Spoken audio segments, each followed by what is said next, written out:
ছয় সংস্কার কমিশনের পূর্ণাঙ্গ প্রতিবেদন প্রকাশ করা হবে ৮ ফেব্রুয়ারি, এমনটাই জানিয়েছেন আইন উপদেষ্টা ডক্টর আসিফ নজরুল।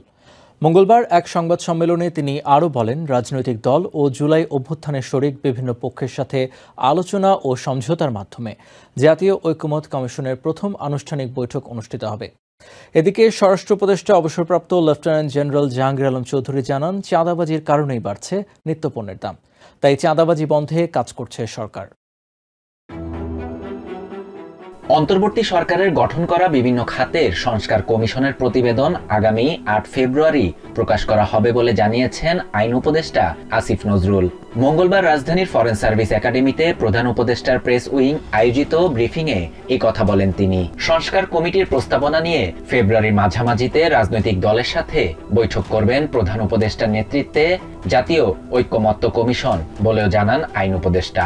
আসিফ নজরুল আরও বলেন, আলোচনা সাপেক্ষে যেসব বিষয়ে রাজনৈতিক দলগুলো ঐক্যমতে পৌঁছাবে সেগুলো সংবিধানে সংযোজন করা হবে। এদিকে রাজধানীর কৃষি গবেষণা কাউন্সিলে এক অনুষ্ঠানে প্রধান অতিথির বক্তব্যে পণ্যমূল্য বৃদ্ধির অন্যতম কারণ চাঁদাবাজি বলে মন্তব্য করেন স্বরাষ্ট্র উপদেষ্টা অবসরপ্রাপ্ত লেফটেন্যান্ট জেনারেল জাহাঙ্গীর আলম চৌধুরী। চাঁদাবাজি বন্ধে কাজ করছে সরকার বলেও জানান তিনি। রমজানে ব্যবসায়ীদের অতি মুনাফা না করার আহ্বান জানান স্বরাষ্ট্র উপদেষ্টা। Shahriar Shafat, TVN 24 news desk.